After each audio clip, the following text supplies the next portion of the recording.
So Taurus, Scorpio, as a set of sister signs, they are about power and security and foundations.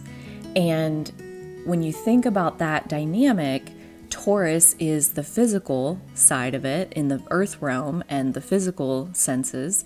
And Scorpio is the emotional realm, energetic realm, psychic senses. So both, though, pointing back towards power, security, and foundations. First, we're going to break down the South Node transiting through Scorpio. So that purge through Scorpio, what is it that we're trying to clear out? And then second, we'll look at the Taurus side of it, like these energies.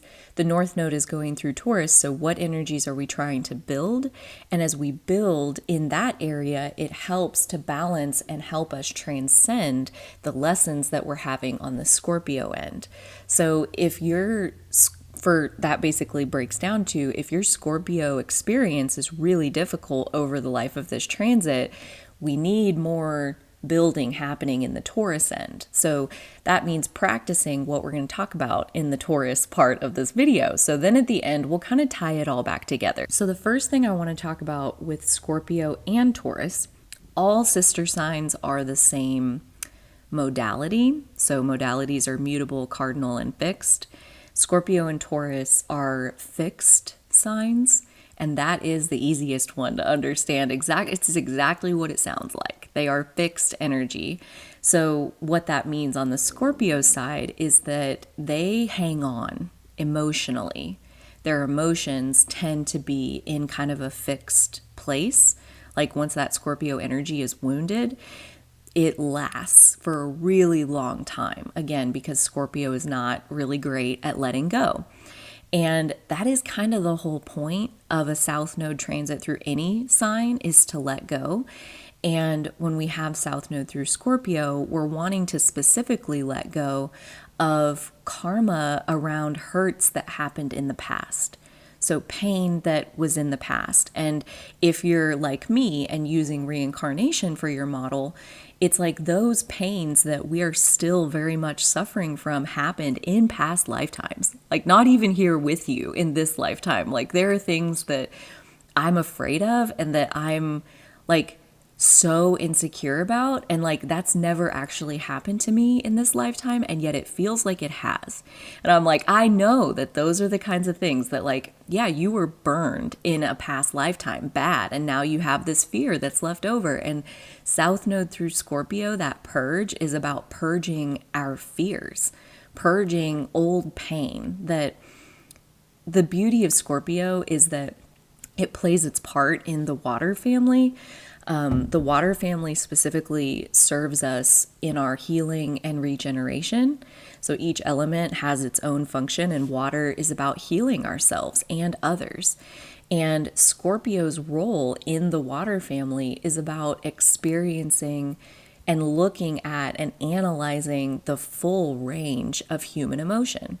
And pain and fear and worry and loss and grief, those are, the worst of the worst, but Scorpio doesn't shy away from any emotion. So Scorpios are more likely to be well-versed in those negative spectrum emotions simply because they have a willingness and a tolerance to look at them. That's literally all Scorpio has to do, is look at it, sit with it. And as you sit with it, you will understand it. And the understanding will come. That is just part of the process. You don't have to do that part. The understanding comes, and at that point, you have blended into Pisces. And Pisces' role in the water family is to transcend. So that's ultimately where we're headed, right? Like we're doing this release, this purge through the South Node going through Scorpio. And then here in a few years, we'll go through the North Node going through Pisces. So we'll build our transcendence. So it's all building one cycle on another. This work, so good. So this 18-month cycle is going to be a notable period of shadow work, of being shown some of the lower frequency energies that you're carrying, and The part that I want to really draw out here is because Scorpio and Taurus are fixed signs, they also somewhat tend to fear change. And so if that is anything close to like what is rising in you, as I talk about like releasing stuff and moving on and doing different things, like if you're fearing change, I do want to say that Taurus and Scorpio especially are really good at like holding on. So what that means, what you can be guaranteed of, is that you will not let go and move on 1 second before you're ready to. These signs must voluntarily release. They cannot, like, they're built to hold on. So if they're going to release and move forward, then they have to willingly open up and do that release. So don't ever fear like this is all going to happen so fast and I'm not ready and all of that. Like, no, you're in the driver's seat and you get to decide when it's all ready to go down. And the thing is, like, these are collective energies, and there's people out there who are going to go through this same transit of, the South Node moving through Scorpio, where it's wanting us to purge our deepest, darkest shit. And they're going to continue to stuff their emotions, and they're just not ready. And that's just where they're at on their evolutionary path. But like we said about the last cycle, it's like those people are going to be the ones running into more and more obstacles that make life feel so much harder than it needs to be. And those are the ones that get the loudest. They're in the most pain. They're crying out for help. And it's like their own lack of release is really all that's hurting them. So we can kind of use that as we go through this cycle of shadow work and potentially more negative emotion than we're used to. We can always go back to, when I hold on, I get beat up. When I hold on to something that's not meant for me, I get beat up. And when I let go of things that aren't meant for me, things that are meant for me are what come in to fill that space. And it's all up to me. Like we're all in the driver's seat. We're all getting to choose how we focus and what we want to create on a daily basis. Some people are letting other people tell them what to create. And like even that is a choice. Passivity is a choice, even though those of us in a passive mode would like to think that it's not. It is. I'm looking at you, Carly.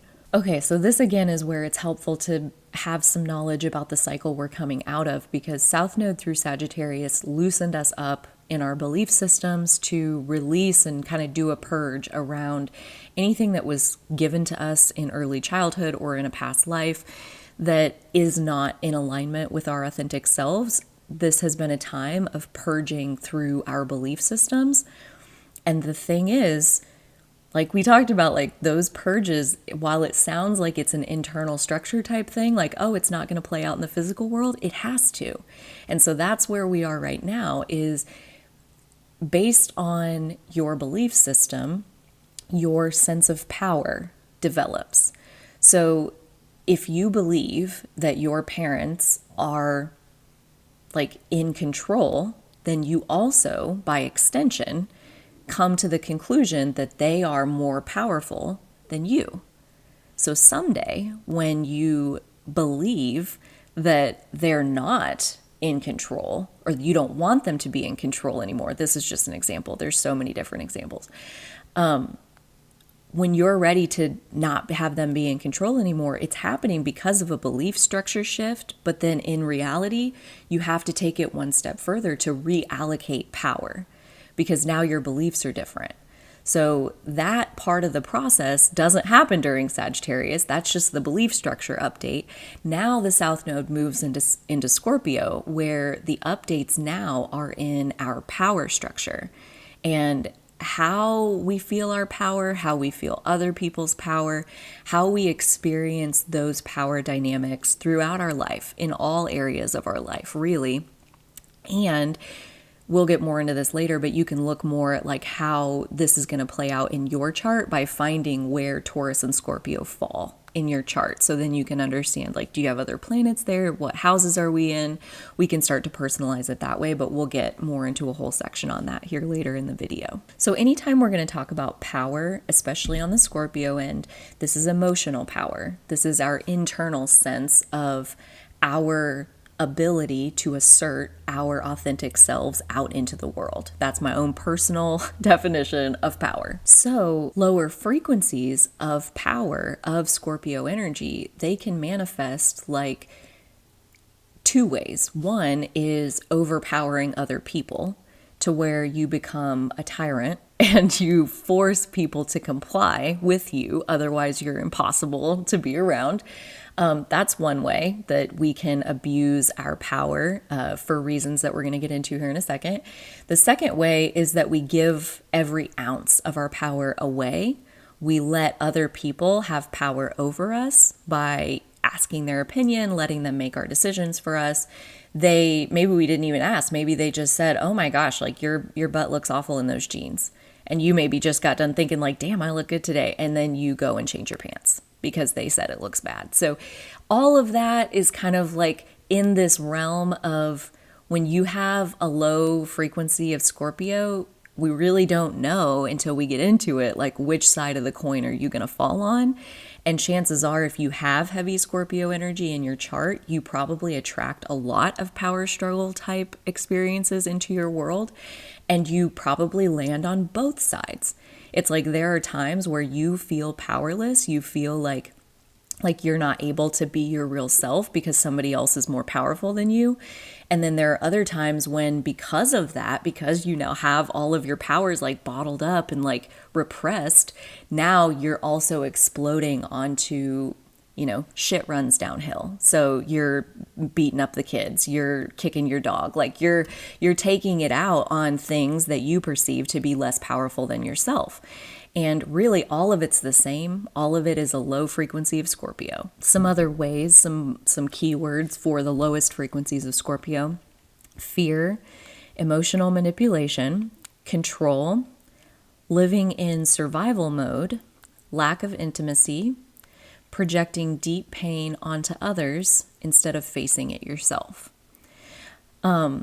And again, I think so many of those, like fear, emotional manipulation, like chances are if emotional manipulation is a theme in your life, most people recognize it when they feel that they've been manipulated by somebody else and they don't like it. It makes them really mad. And so that's why they're like, I attract narcissists or whatever. But again, I'm here to tell you that like that shit rolls downhill. So chances are if you're recognizing that emotional manipulation is a part of your life because you're receiving it, most likely you're also perpetuating it onto other people that you perceive to be less powerful than yourself. So all of that, no matter which way you recognize it, the answer is to draw your power back into yourself. Anytime that we're taking it out on somebody else, we've lost track of where power even comes from. And when we externalize our power, when we give it to an outside authority figure or religious figure or whatever, when we put our power outside of us, we're begging for a consequence of being shown like, okay, so here's some suppression. Here's some pushing you down since apparently you're not powerful. And just like I said back in the beginning, when the last time this cycle came through, it was very much my parents' power and my power collided and one of them was going to have to win. Obviously it was mine. I was a kid. I was growing up. That was kind of the whole point. But now I'm like, interesting. I still expect to be met with every ounce of my personal power that I have left scattered out in the world. And that's going to come back to me through repression, through other people trying to control me, other people trying to manipulate me, other people trying to get me to do what they want to do instead of what I want to do. Every ounce of that tells me that my power was still outside of myself. And this experience is to help me recognize, oh shit, you still had some of my power? I had no idea. Ew, gross. Give me that. That's mine. That's not yours. That's all it has to be. You don't have to get mad at them. You don't have to go to therapy and they manipulated me and I need to get to the bottom of why do I keep attracting people who manipulate me? Well, short version is your power is floating around outside of yourself, and the sooner we can bring it back in. And so the answer to all of this, like we said, it's very much working with Taurus and Scorpio simultaneously, because the answer to how do you get your power back in yourself you go work on your Taurus energy. So we're going to get into that here in just a second. Because I do want to give you just a couple things as well on the South Node transit. So we can go even deeper into this transit through Scorpio by looking to the ruler of Scorpio. Technically, Scorpio has two rulers, an ancient and a modern. The modern ruler is what I'm talking about as far as Pluto. So Pluto is in Capricorn right now, and Pluto in Capricorn is about transforming and transcending what structures exist in this physical world that are not built on sustainable foundations. So Pluto in Capricorn is a time of the establishment crumbling. And I believe that we have seen a lot of things over these last couple years that look like stress tests on our systems. And a lot of systems have failed, have failed the test. There are huge flaws, huge vulnerabilities inside these systems. And what that means is that these foundations, like, they're not sustainable. And so what is the answer? Like, what is the next direction? We've done this part of the experiment, and we see based on these structures, here's the outcome that we had. So now what have we learned from this experiment, and how are we going to implement it to build something even more sustainable in the future? So Pluto in Capricorn is bound to shake up the structures of what exists in this world. And all of it is always aiming towards, like, let's build something even better. So again, we come back to if you're any kind of afraid of change, or like, you know, this is kind of making you nervous, like the establishment's crumbling, like, oh, I don't know if I want all that. Like, just there is such a divine timing to all of these things that every single ounce of it, again, especially as we move through Taurus Scorpio, like, is under our individual control. Like, so much of our readiness, like, we get to decide how open the valve is. And when we're ready to take the leap, that's when the leap happens. So there's really nothing to fear as far as, like, all of this kind of coming onto you and outside of your control. If anything, Taurus and Scorpio are, like, the most in control. So really, that bottom line is, like, anything that's really you can't ever leave you anyway. So if you have fear about losing something, then chances are that's a sign of an attachment. And this is kind of more of a 12th house conversation, but it fits here, where, like, any kind of attachment, you're basically begging the universe to, like, rip that thing away from you so that you can see that you actually aren't as dependent on it as you thought you were. So attachment is something that goes hand in hand with fear. So in that sense, like, it is very scorpionic. And in terms of this South Node moving through Scorpio, those fears are going to come up. And a lot of times those fears are our attachments. Like, without attachment, there's very little to be afraid of. So when you realize, like, where your true power comes from, that, like, your true power is spiritual, that your soul can't be destroyed, like, at that point, like, what is there to be afraid of? For real. Like, there's nothing that can harm your soul. Your soul is non-physical. It's mist. It's nothing. It's everything. It just, like, doesn't. Fear on a human level, sure, but fear on a spiritual level, like, when you've integrated that we are extensions of the universe and we are the universe experiencing itself in human form, and when this vessel expires, we'll reemerge into non-physical and we'll get a new vessel maybe, and that's just how it goes. Like, there's really literally nothing to fear in this life experience. And yet, even I can say that. I know it intellectually, and yet the fears come up. And that's where I am inviting you to look at it in terms of when you're afraid, or when you feel that need to control other people, or you're mad because you feel like somebody else is encroaching and trying to control you. When that happens, look at it like, what fears are at play here? What attachments are at play here? When you feel like somebody else is stepping into your space and controlling you, why aren't you standing up for yourself? You know, if it was that simple, you would be. You're attached to something. You're attached to this person liking me still, or maybe it's more serious than that. Maybe I'm married to this person. Maybe this person is the parent of my children. Like there's an attachment that says I can't be me because this person has power and I don't. And that's just never true. That's like literally never true. So this season, expect to be shown all of those fears that you're still operating on, that are still causing you to allocate power in a certain way that is outdated. So any kind of negative emotion, especially around fear or control or manipulation or emotional outbursts of any kind, are going to be a good signal that there's a disruption to your personal power happening somewhere, and chances are there's an attachment in there that is blocking the flow of your personal power. Either that, or you're falling into the situation. I gotta think there's way less people on this end watching this video. I don't know, maybe I'm completely off base.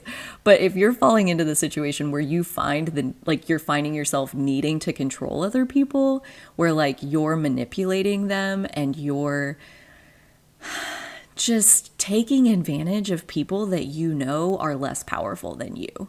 If that's where you are, then also you really do have to ask yourself, like, why can't you feel your power inside of yourself? Why are you having to exercise this control and like harvest power from other people? And in the getting of their power, then you feel powerful. And if you're not getting theirs, then you don't feel it. That's also an attachment that is blocking you off from feeling your own personal power. So either way it's going, it's like, what are you attached to that's no longer serving you? There's some kind of update from this Sagittarius cycle, the Sagittarius purge of your belief systems, that it hasn't fully updated into how you allocate power in the world, how you give it to yourself, how you assign it to other people. There's a fuller version of this update that's ready to download, is how this cycle is feeling like it's going to play out. So to quickly recap, the South Node transit in Scorpio, the release that we go through will be deep and it will be voluntary. This is about beliefs and truths that we were fed as children that became our internalized belief structure. And because of that, we developed our sense of power, both our power over others and others' power over us. Over the last cycle, we've gotten a lot clearer on who our authentic self really is. And because of that, it's now time to update our power beliefs, our power structures. We're trying to purge the lowest frequencies of Scorpio: fear, emotional manipulation, control, living in survival mode, lack of intimacy, and projecting deep pain onto others instead of facing it ourselves. When we pull in the Pluto piece, we get Capricorn and how that's playing out in terms of the structures of our world and for us as individuals. That everything is basically purifying into something that's sustainable long term, not only sustainable, but also matches the most authentic version of who we've become up to now. And that anything that is really you can never go away.